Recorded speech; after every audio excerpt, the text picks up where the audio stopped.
from our studios on Florida's Gulf Coast. This is Women of Grace Live. Join us today as we discuss issues important to your life and faith. Spiritual insight, compelling discussion, practical wisdom. Women of Grace for such a time as this.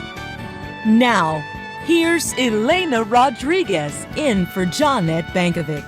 Hope the Lord is blessing you today and every day as He does. It's great that you are joining us here on Women of Grace Live, brought to you by the EWTN Global Catholic Radio Network. I'm here in Radio Studio 1 in Birmingham, Alabama, the headquarters of EWTN, global headquarters, and I'm here with my morning cup of water, actually. Hope you're having a warm or a cool beverage to enjoy this hour. Jonette Bankovic is not joining us as she is not able to join us for live radio today. She will be back tomorrow, so be sure to tune in to Women of Grace Monday through Friday, 11 a.m. Eastern Time, and Saturday with the best of the week, also at 11 a.m. Eastern Time. Today we bring on Sue Brinkman, our staff researcher and journalist at Women of Grace. Sue, a delight to have you back on the airways here on Women of Grace. How are you? Oh, I'm just fine, and it's always a pleasure to be with you. Thank you very much. Likewise. And we have a lot of good news and a lot of news that you're going to be interested in knowing to defend your faith and defend your family. And that's why we bring Sue Brinkman. So stay tuned. Grab a pen and a pencil or pen and paper because you'll want to take down the resources that Sue will share with us. And you have the opportunity to call her, to talk to her live here on Women of Grace. The number is 1-800-585-9396. That number again is 1-800-585-9396 to talk to Sue Brinkman, our staff researcher and journalist at womenofgrace.com. You can also join us via text messages. And the way you do that is you type your text, or first you type the letters EWTN to the number 55000. Briefly, please, your question or comment for Sue Brinkman, and then you get a text back, and then that's when you type in your question with your name. Just follow the instructions, and please be aware that data rates and charges may apply when you're sending those two text messages to us. Another way to chime in is to follow YouTube by going to youtube.com and then type in EWTN channel, and it'll take you to our live webcast here of Women of Grace. Mr. Jeff Burson, nice person, is back in the saddle, and he will be minding that chat, so you can talk to Sue and send in your questions that way. Or you may also go old-fashioned style and give us a call. Talk to Matt Gavinsky, our call screener, and share your question or comment for Sue Brinkman. Again, 1-800-585-9396 is that number to be on the show live here on EWTN on Women of Grace. And Sue, thank you very much for your careful review, research during the week to keep us updated of everything that is going on in the Catholic world and otherwise as well, to keep us informed. And I'm seeing that one of the stories that you have here on womenofgrace.com on your breaking news blog is that women are organizing a global boycott for 50 Shades Darker. Oh, yes. This is the sequel to 50 Shades of Grey, which is scheduled to be released this Friday, February the 10th. Mm-hmm. So the National Center for Sexual Exploitation is joining really a massive global boycott movement, calling upon women to reject this movie, reject the normalization of violence and abuse that this movie is promoting. Mm-hmm. For people who've never heard of it, 50 Shades is a franchise based on the best-selling books by E.L. James, and it's all about sadomasochism and bondage and domination, and it's awful. It's based on the story of a woman named Anastasia Steele who becomes sort of like the sex slave to Christian Grey. That's the male lead in the movie, and he's very abusive. He's an abuser, very possessive, manipulative, coercive. He exhibits violent behaviors. He stalks her, and Anastasia Steele is this young, recently graduated from college, this young girl who doesn't really know any better, and she thinks that her love is going to change him, right? That old fairy tale, you're going to be able to change him. Oh, yeah. Love conquers all. Yeah. And that doesn't happen. What actually happens is he drags her down to his level, and she becomes, at first, she's very fearful of the way he acts and by these controlling behaviors of his, but as this movie and the series goes on, she becomes desensitized to his harsh treatment. And in fact, I've read that the actress who plays the part says she takes a shot of whiskey before she has to film those scenes with him because of the bondage and how violent they are. And, the last time 50 Shades of Grey was like this blockbuster best-selling movie. Mm-hmm. I mean, everybody was going there. And women say, oh, yes, this is wonderful, blah, blah, blah, blah. And I think, wait a minute, what are you talking about? It's just that movie before has actually led to problems. In 2013, a 31-year-old Swedish man was charged with killing his 28-year-old girlfriend in a 50 Shades of Grey style sadomasochistic sex game that he was playing with her. He hit her like over 100 times with a blackboard pointer and killed her. 2015, just 10 days after the first movie debuted, this University of Illinois Chicago student was charged with aggravated criminal assault after trying to enact scenes from 50 Shades of Grey with a 19-year-old female in his dorm room. Even though she was crying for him to stop it, he didn't. And so he ended up being charged with, as I said, aggravated criminal sexual assault. So it's not like people aren't getting ideas from this movie, because they are. Twisted and it's ideas. Very irresponsible to promote that kind of behavior in a film, and dangerous to present it as romantic.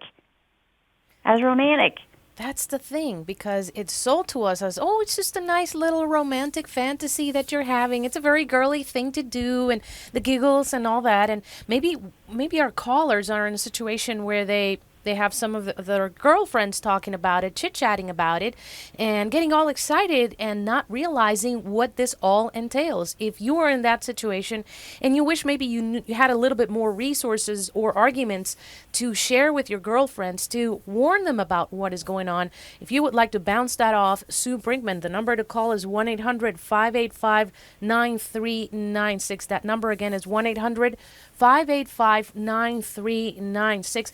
The sad thing about this, Sue, is that a lot of people, a lot of adult women are actually even taking their teens. And I know that you've worked a lot with teens. Sad. How vulnerable are teens to this? It's so sad. You're absolutely making impressions on their dear minds and hearts that this is okay to be treated in such a degrading fashion.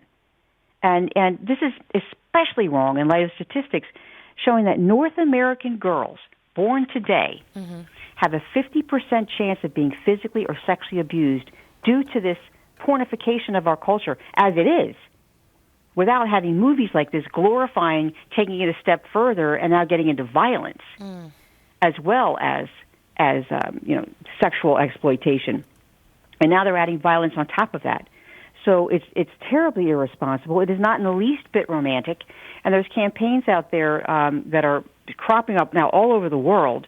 You can go to our website and read about the one that the major one that's being organized by the National Center on Sexual Exploitation, and we have links to that.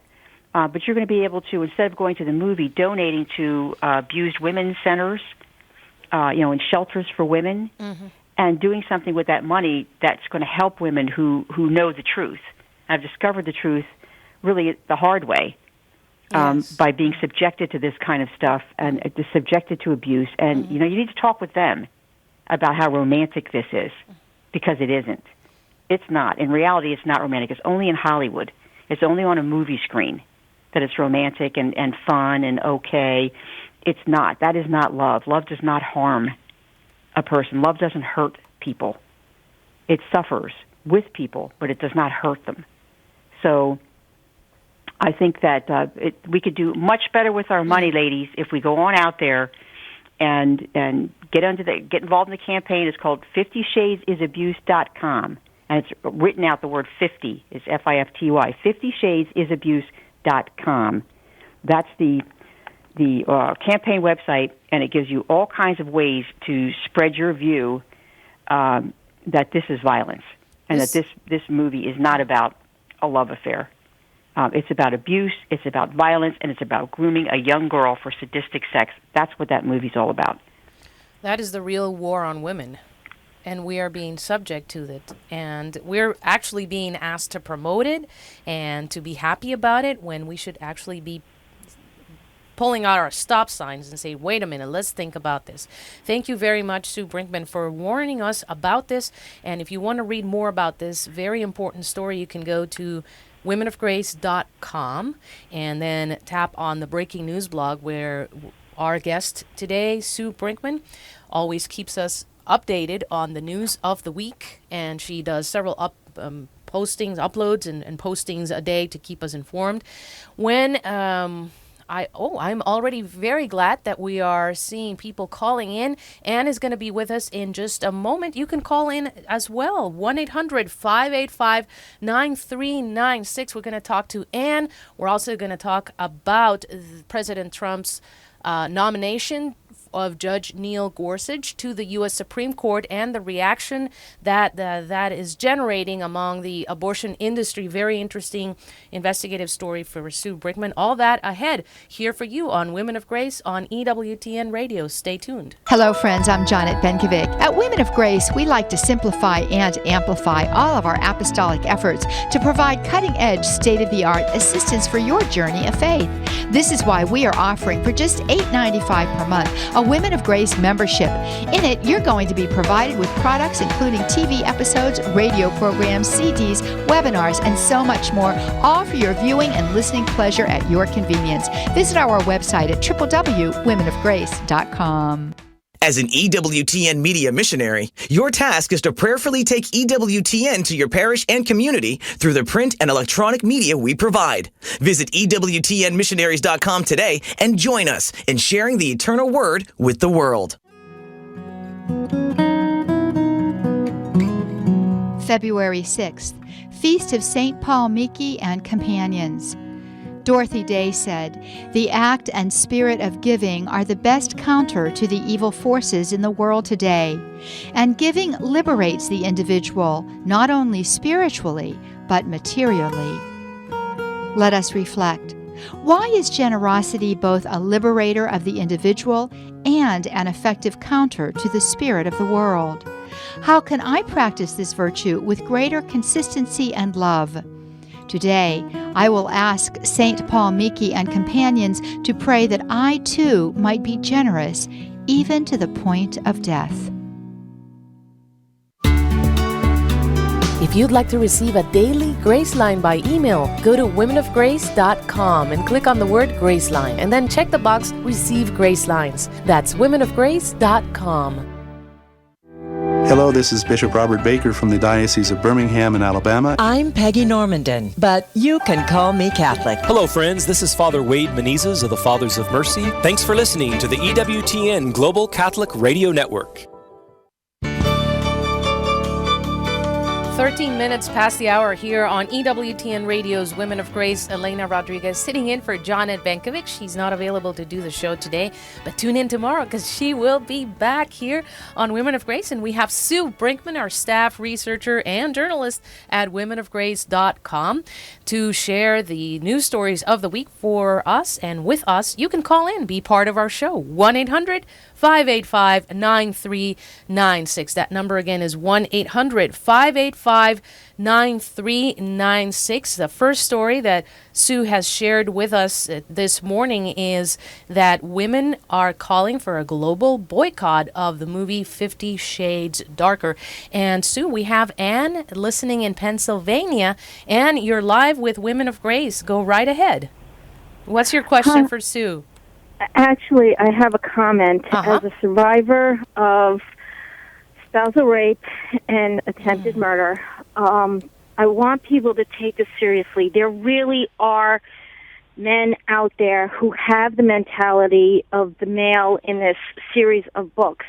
I was married to one for 20 years, and the sad thing is that so many teenage girls need to learn how to see the red flags of control in a relationship so that they can run as fast as they can if they see any of the red flags of control, because it never gets better. Never. It only goes worse because they want in everything that you do, they want to have the control over you, and it ends badly. So every time I hear something with this movie coming out, my stomach gets sick and I want to cry, because the fact that this is becoming part of the culture is a horrible sign for our society. Oh, Ann, first of all, I'm so sorry for you having to go through that in your life, but I also have to praise God that you have the courage to speak out the way you're doing, because women need to hear this. This is a message really that's very timely right now. Women are just being abused at record rates, and it's because of what they call the pornification of this culture. We're being degraded. I don't know how people thought that the women's liberation movement, I don't know how they thought we were being liberated. We seem to be more enslaved now than ever, and movies like this is just trying to take us into that world of being a sex slave and of not being, not being respected for who we are, and not being recognized for the inherent dignity that we have as a daughter of God. But you're right. Girls need to learn how to see these red flags in their relationships. And I know that in our new study that we have, Young Women of Grace, I actually, during my classes with them, we play a game called Stay, Talk, Go. And I give them a bunch of little scenarios on slips of paper. They have to pick them out of a basket. And it says things like, he criticizes me in public, or he wants to control everything that I wear, or he makes fun of things that I say, all different kinds of things. And the girls have to say whether they would stay with this man, whether they would talk it over with him, or if they would go. And thus far, I have to say that the girls in my classes are pretty darn good, and they don't take it off of anybody, so they're pretty tough. But in our virtual world, and they live in a virtual world now, everything's social media, everything's on that iPhone, right? They have, that virtual world has a way of letting us live in a kind of a bubble where reality doesn't seem able to get through, and they see these movies and they don't realize that there's a reality behind this, that there's a truth behind this that they're not really seeing, and often sometimes it's too late by the time they see it, and especially young girls who fall for that idea that, like what Anastasia does in the movie, oh, my love is going to change him and make him better. They're very vulnerable to that because they don't quite understand what love is yet. They're still exploring. They're still learning these things, and to introduce them to this kind of garbage and tell them that this is somehow okay is just so dangerous to me. I can't even fathom why a parent would do that, or what reasoning is in their mind to allow that to happen, and to take their daughter with them to something like that and allow them to be exposed to that. It's just beyond me. It's beyond me. But I thank you, Ann, for having the courage to call us today and let us know what happened to you in order to warn women about the truth about what's going on here. Can I make two suggestions? Yes. When I went to counseling, my counselor knew my strong Christian faith, and she recommended two fantastic books by John Townsend and Henry Cloud. The first one was Boundaries, and the second one was Safe People. And those two books helped me to establish, the fence that I needed to see the difference between who I should let in and who I should keep out. Right. And how long did it take you to get out of this relationship? Well, my counselor was surprised. It only took me about, after the attempted murder episode, a couple of weeks, actually. God placed people in my path that saw the 180 in my personality, and medical professionals. And they pretty much, helped me to get an escape plan and get everything lined up to get out of the situation. May God be praised for doing that. He delivered you from evil. That is so good. That is so good. Thank you so much, Ann, for letting us into that and letting us see the reality behind this movie. This is what's going on here. And thank you very much. I admire the courage that you have and how genuine and authentic is your voice as you are warning all of us. You are saving lives with this. Thank you. God bless you. And please be assured of our prayers as well, dear Anne. Oh, bless you too. Have a good day. Thank you, my dear. Our prayers accompany you. Well, you can call in as Anne did, and the number is 1-800-585-9396. This is Women of Grace on EWTN Radio. Our guest today is Sue Brinkman, our staff researcher and journalist at Women of Grace. We share prayer intentions as well, and one of those that we share is for our previous caller, Anne, and the courage that she just demonstrated here on the air. We really do have to take a stand as women. And one of the prayer intentions I want to share with you right now pertains to one of our YouTube participants, our YouTube community, Michael, who is asking us to pray for his brother Mark. His brother Mark went to the hospital this morning and has been very dizzy, and his blood pressure is up through the roof. So we pray for Mark, who's Michael's brother, and Michael is a daily participant of our YouTube community here on Women of Grace. We stand with our men of grace as well, and we ask God's protection for Mark and for all of the medical staff taking care of him right now, that they may find the reason for the high blood pressure and that they may be able to control that very quickly without any harm to Mark's health, and may be able to instruct him on how to keep his blood pressure under control going forth. We ask this through the protection of our most blessed Mother and through our Lord Jesus Christ. Amen. Amen.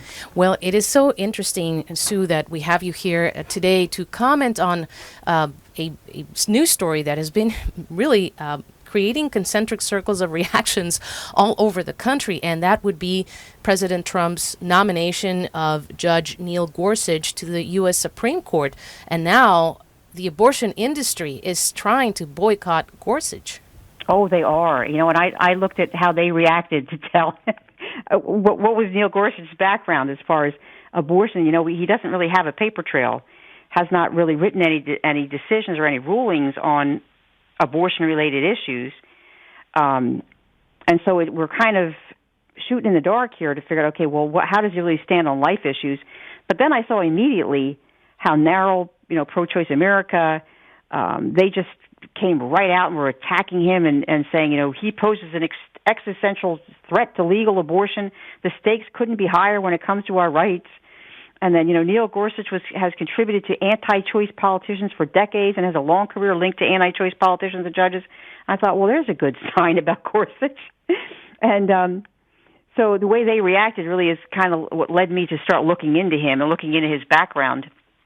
And, he did support Utah Governor Gary Herbert just in 2016 in a case that the governor tried to strip Planned Parenthood of more than $250,000 of funding. And even though he lost that bid, the governor lost that bid, Gorsuch was 100% behind him and really worked to try to get the 10th Circuit to hear the case en banc, which is meaning the entire, rather than just a 3-judge panel, the whole court to hear the case. That didn't happen, and it ended up where as I said, the governor did lose that case. But he has definitely contributed to pro-life candidates, and he has also written a book.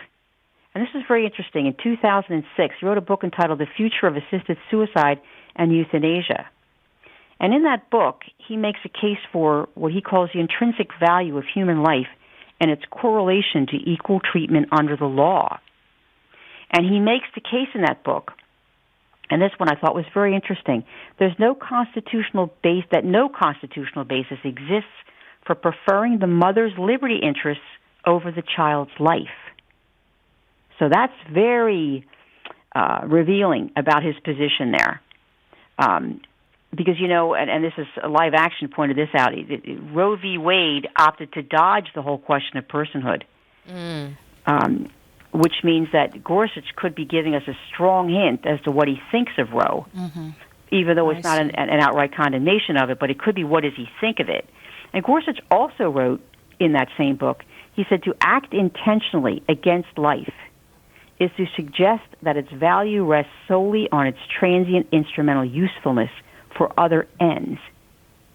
And he said that the intentional taking of human life by private persons is always wrong.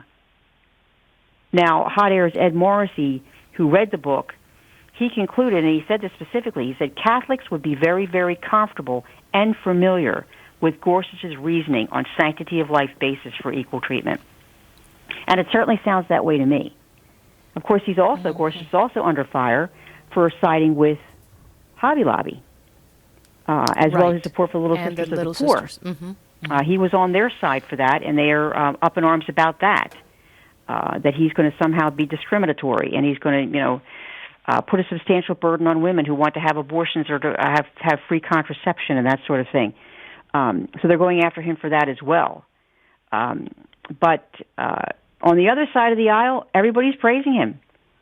Family Research Council President Tony Perkins said that his record over the last 14 years gives Americans every reason to believe he will make a fine Supreme Court justice.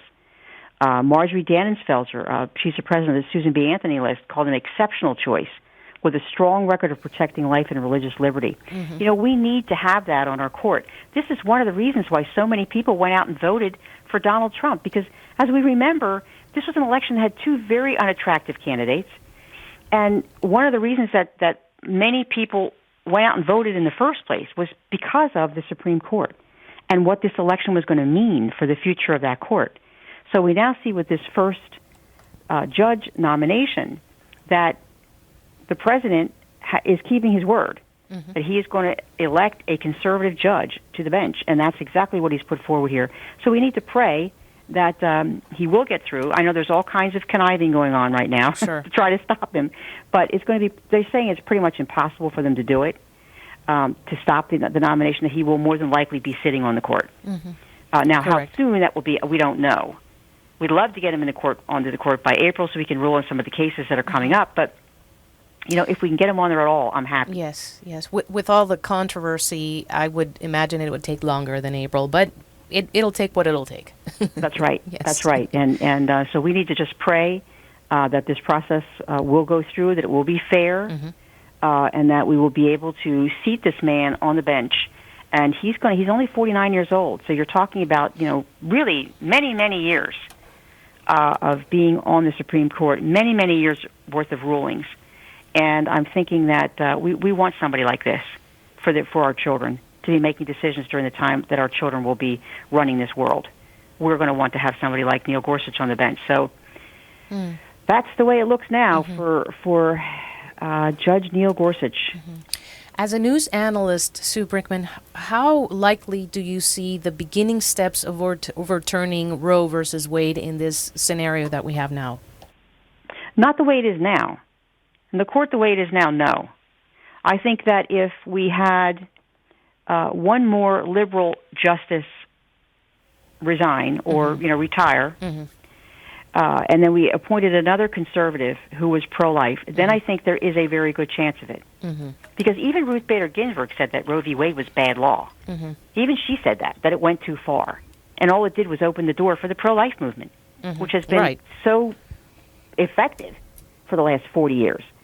So there's a very good chance that could happen. There's also a very good chance that same-sex marriage ruling will be overturned, because there are a lot of problems, legal issues, with that particular ruling that could end up with that one being on the chopping block too, depending on the makeup of the court in the future. I think it's going to take one more judge beyond Gorsuch in order to effect that and make that a reality. I think that's what's going to happen. There's always a chance, too, that we could put forth a constitutional amendment protecting life from the moment of conception. And with the way the opposing party is, the pro-abortion party is stacking up right now in legislatures across the country, they're only one state away from not being able to stop a constitutional amendment, because they've lost so many seats in so many houses across the country. So that's, that would, I guess, make Roe v. Wade null and void if that were ever to happen. But I think it's possible. I think it's definitely possible in the future. Well, as you said, we need to keep our prayers up, and we also need to stay tuned and stay informed, as you are being informed and staying tuned to Women of Grace here with staff journalist Sue Brinkman. In a moment, we will return with more of the news stories. We will also talk to Lynn and to you, 1-800-585 9396. Information is power. Remember that. You are informed here on Women of Grace. Stay tuned here on EWTN Radio. It's the start of a new day for Morning Catholic Radio. Do they show on the confessional when you're in there that this is a missionary of mercy? Some of the missionaries did do that, but then there was a debate among some of us about this. Oh, should I advertise I'm a missionary of mercy, like at a penance service? Because then people are like, well, why are you studying in the missionary of mercy? What did you do to get excommunicated? Interesting. Morning Glory, Catholic from the start. Weekday mornings, 7 Eastern on the EWTN Global Catholic Radio Network. It's time for Family Man with Dr. Gregory Popchak. What parent doesn't want their kids to share their faith and values? But how do you do it? How can you get your kids to own their faith? New research published in the book Faith and Family from Oxford University Press observes that while it's important to model the faith by going to church and saying family prayers, it's just as important that the children feel that their faithful family is a warm, loving, supportive, and affectionate place to grow up. Researchers found the strength and positivity of the relationships between moms and dads and their kids were among the biggest predictors of whether children would retain their faith as adults.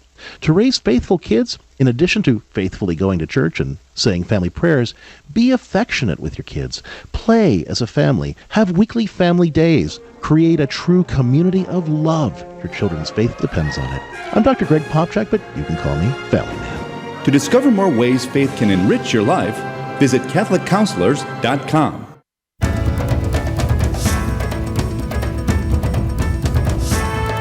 EWTN is available 24 hours a day, 7 days a week. If your cable or satellite provider doesn't carry EWTN's full programming lineup, give them a call and let them know you would like to receive EWTN 24 hours a day, 7 days a week.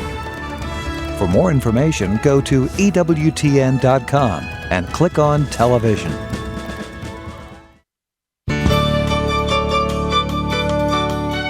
32 minutes past the hour. You're listening to EWTN Radio's Women of Grace. Elena Rodriguez sitting in for Janet Benkovic. She's not available to do the live show today. However, she will be back tomorrow, so make sure to tune in to Women of Grace here on EWTN Radio Monday through Friday at 11 a.m. Eastern Time, and also for the best of the week of Women of Grace on Saturdays at 11 a.m. Eastern Time. Our guest this hour is the incomparable Sue Brinkman, our staff researcher and journalist at womenofgrace.com, sharing with us the stories, the news stories that she posts on womenofgrace.com, the breaking news blog there, so you can stay updated. And you can also call in, share your questions and comments, even get advice from Sue on how to better defend an argument lovingly but very powerfully, to defend your faith, to protect your family, especially your young ones. It's all here. 1-800-585-9396. That's the number that Lynn dialed. She is in Houston, Texas, listening to EWTN Radio through the Guadalupe Radio Network. Lynn, what is your question for Sue Brinkman? Well, good morning. Good morning. I just feel like when I was younger, I never remember first meeting and friendships, dating. I never would invite, or even if I would invite the significant person of interest to church, sometimes they would just, kind of say no and bow away from that. And so I find that when God and church is not the foundation of your friendship, and you built a relationship, then there is no boundary set, there is no real respect. And I think that young men are, a lot of the young men that I met in school, they were only from a one home family, and sometimes the father was never involved, or maybe they didn't know them, but at the same time they would shy away from church. And I think that the parents should be more responsible when their daughters are interested, or there isn't a relationship building, that if they are practicing Christians, that they should invite the young man to church and show them how to build a foundation for that friendship on a relationship with God. and this way the girl is more aware of the boundaries. And usually if the boy is not interested in going to church and in God in this way and learning more about God, they will just kind of shy away, and they'll probably end up with another girl. And that's heartbreaking, for the daughter. It's happened to me. Mm-hmm. My mother would invite them, and it's just like, no, and I would never really, it would never really talk to me again, and it was heartbreaking. But at the same time, we just have to know that when you start a relationship, I had been warned by friends at school, if a boy hits you or pushes you or slaps you, that's never going to stop. So the first time they may, just kind of, want to put their hands on you in that way, they don't have a respect. They've already passed the boundary. And now I hear that the Boy Scouts are, I heard this on the EWTN radio, that the Boy Scouts are going to just go ahead and let girls join in, and they were worried about masculinity, what the young men are learning, and how to be young men and respectful towards, females. I just feel that, this is a part of it where men are not learning how to care about masculine things so that they can learn that females or young girls have boundaries, and we're taught that as children. So I know too that the way we were raised, if a boy would touch you in the wrong way or try to kiss you, we were taught, hit him, don't let that happen. And in a way it's a good thing, but in a way it's a bad thing, because then the physical part of that relationship becomes more I don't know, of a possession kind of way of thinking.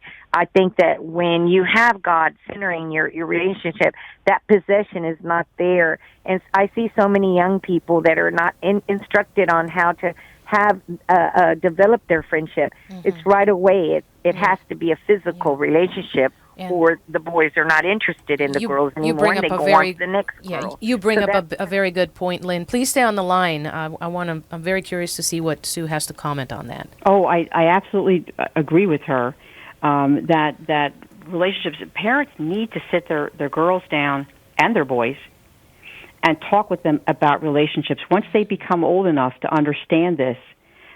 Or even when they're like watching certain things on television. I think you get to a certain age where you have to stop saying, okay, well, I'm turning the TV off, you can't watch that.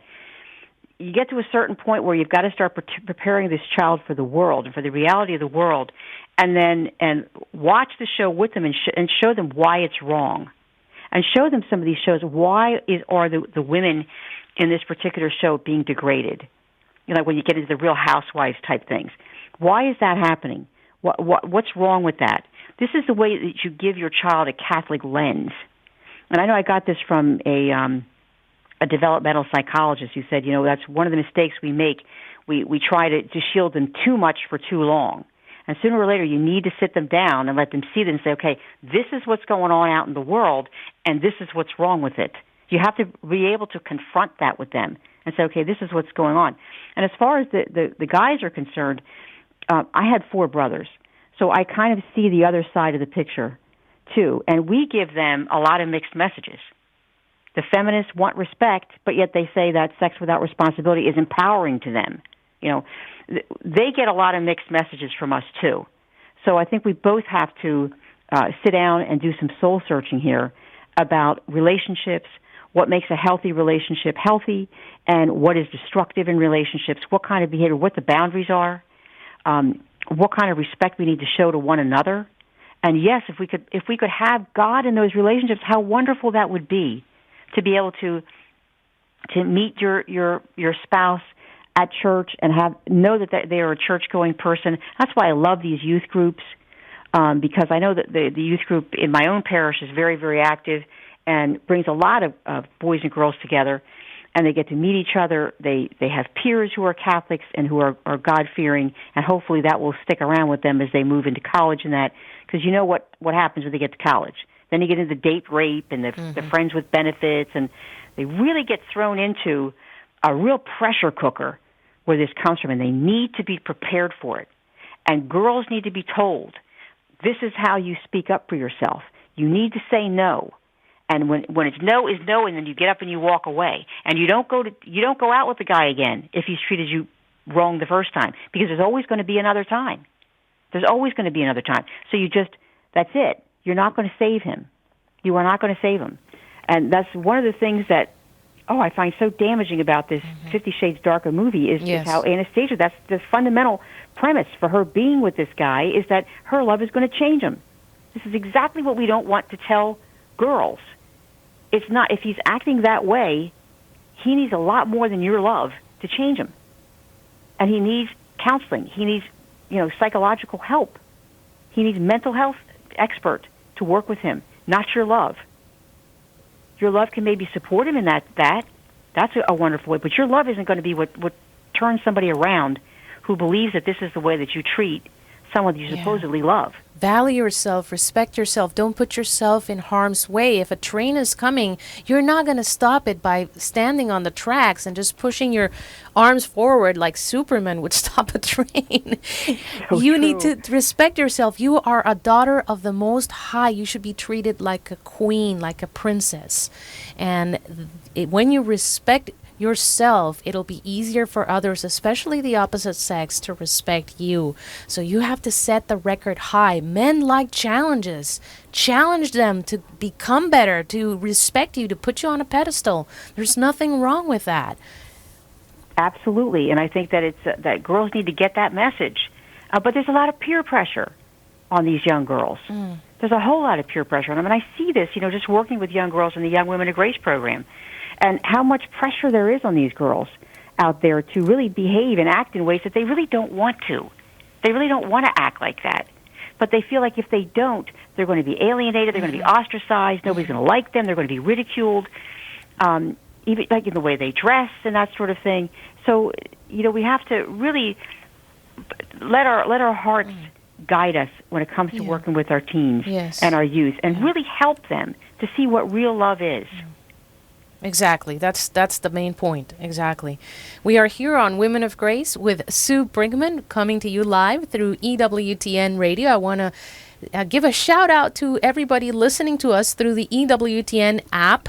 And the EWTN app is a way to carry EWTN with you anywhere you go. You can enjoy EWTN live TV, live radio streams, audio and video on demand. Say you missed a show, you weren't able to tune in to Women of Grace. You can always tune in later when it's a good time for you, or watch a EWTN TV show that you didn't catch, and you can put it on your mobile device. It is a free download. Get this, it is free. It's free for your Android device, for your Apple device, and you can also stay tuned to EWTN News. You can check the program schedules. You can benefit from the prayers, the devotionals, and it also includes a free full RSV CE Bible and the Gospel of St. Mark audio from the Truth and Life New Testament audio Bible. That's the Bible I carry with me everywhere. It's so easy to access on my phone. It is very easy to download for free. It's the EWTN app at EWTN.com/mobile. You can download it right now. It's waiting for you 24/7. So we go to Richard, who is in the beautiful state of North Carolina, listening to us through EWTN Radio on Sirius Satellite 130. Richard, what is your question for Sue Brinkman? Go right ahead.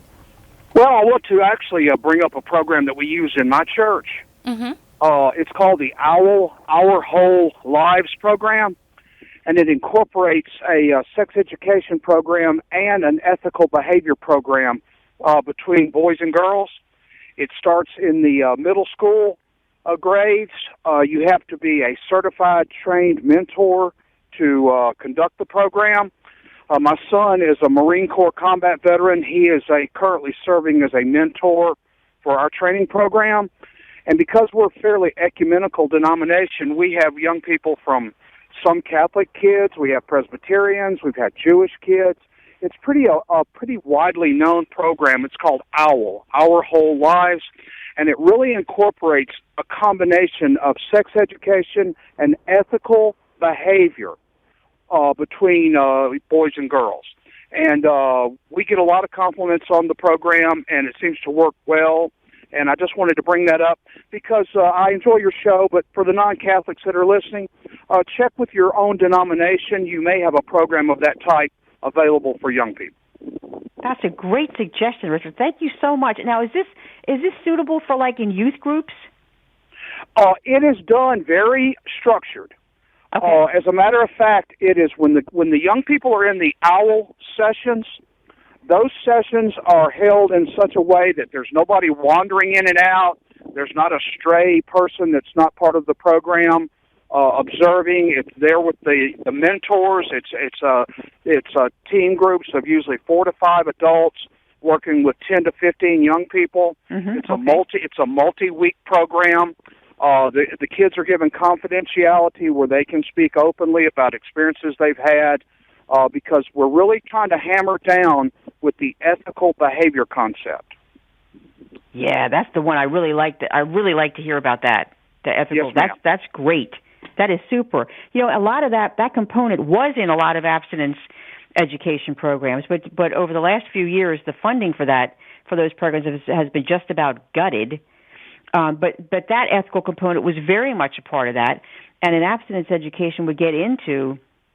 A lot of the programs that were available out there would get into how to handle relationships, how to handle different situations that would come up in relationships.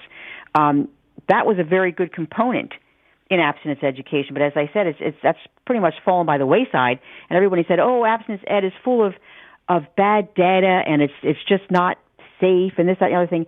And now a major study, and I just reported on this not long ago, but I think maybe in December, that a major study of multiple sexual and reproductive health education programs in several countries found no evidence that the programs reduce, anything, sexually transmitted infections, HIV rates, teen pregnancy rates.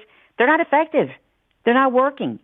I think, if anything, these safe sex programs are encouraging them to go out and get involved in things and telling them that as long as they use condoms, they're going to be fine, which is simply not true. So, we have a big problem there, and we can use programs like Our Whole Lives. That is really the answer, I think, for some of these problems, and the young people would appreciate it. I'm sure they do appreciate it. Do they tell you what is their feedback, Richard? Is Richard still with us? Richard? Oh, he just dropped out. Well, I just wonder what the feedback would be from the young people. But I know that when I bring up subjects, similar to this, and my young women of grace, they'll talk. You have to tell them, okay, it's time to stop now. We have to get going, because they so much want to talk about these things. They need that. Yes. You see, you've struck a chord when that happens. Exactly. They just want to know, how do I know if I'm in love? How do I know if what he's saying to me is true? These are great questions. That means that they are thinking and that they are analyzing what is going on around them. Yes, and because they want what all of us really want deep down inside. They want to get married and have a family. This is predominantly what the statistics show you do when you look around. And in fact, it's not just girls, it's boys. As well. They're both looking to grow up, and they're trying to reach out to see how they can do it and who can give them advice. And so that is when it is crucial that they have good influential people around, good male models and female models as well. Both girls and boys need both. That's right. They both need it, and it really will help them to have a much happier life.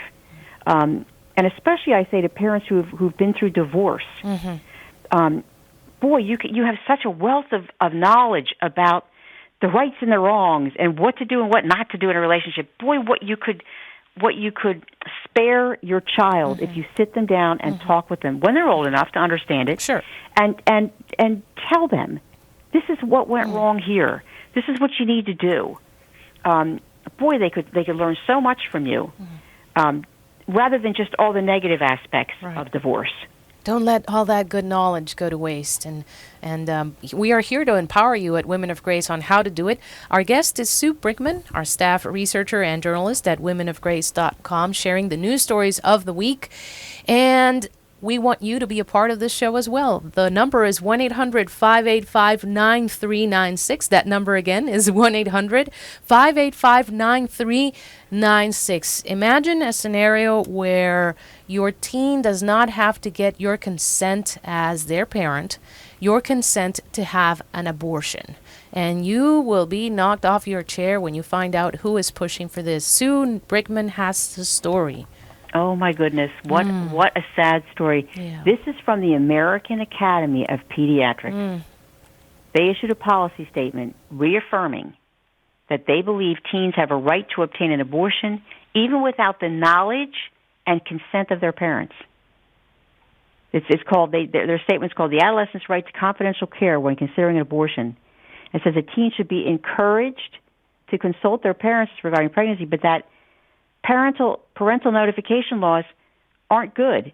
They increase the risk of harm to the adolescent by delaying access to appropriate medical care. So they're saying no, they don't like those laws that require parental notification. So in other words, if your daughter is being abused by, say, an older man, if there's some sort of terrible thing going on, maybe at school or something like that, you have no way of knowing that this is going on, because if she were to get pregnant, she gets to go without your knowing about it to have an abortion. You'll never know anything happened to her. It's extremely irresponsible. Now, after that statement came out, pro-life organizations such as the American College of Pediatricians, American Association of Pro-Life Obstetricians and Gynecologists, National Catholic Bioethics, Catholic Medical Association, a slew of them lined up to say, hey, what are you doing here? You're supposed to be dedicated to the health of all children.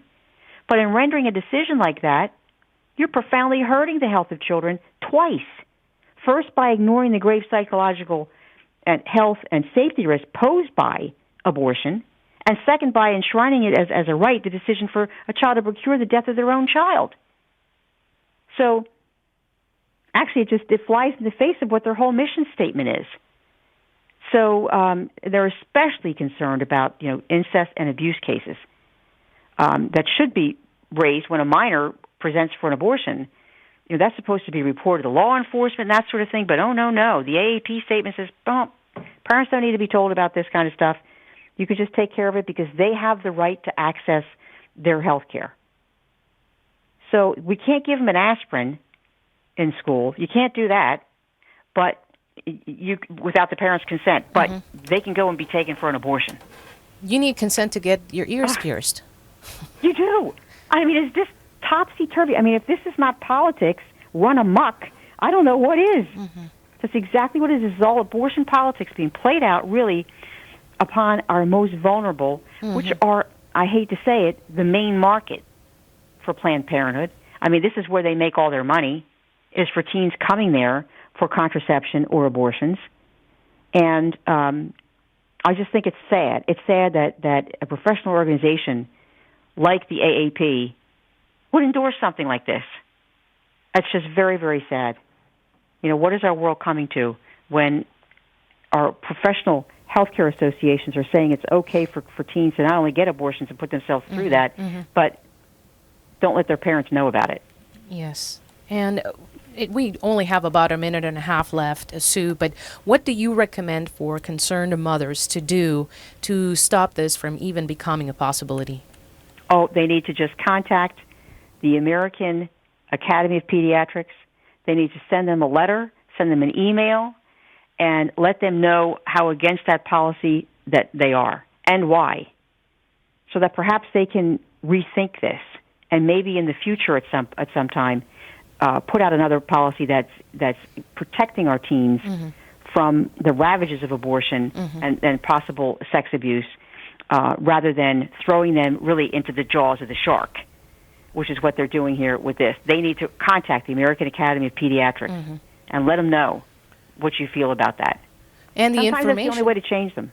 That's right. No, information is power, and the information is available for you at womenofgrace.com, the breaking news blog by Sue Brinkman. Sue, thank you so much for being on the show and keeping us informed. Oh, thanks for having me. We look forward to the next time we can have you, Sue Brinkman. My thanks to our call screener, Matt Gubinski, and to Jeff Burson for minding the YouTube chat. Thank you for tuning in, and stay tuned to more of EWTN Radio coming up in a moment.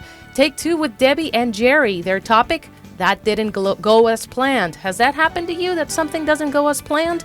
Call in 1-800-585-9396 to talk to Debbie and Jerry.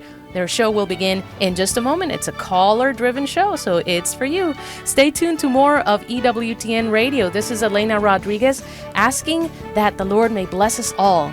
And tomorrow, tune in for Women of Grace at 11 a.m. Eastern with Janet Benkovic. Stay tuned.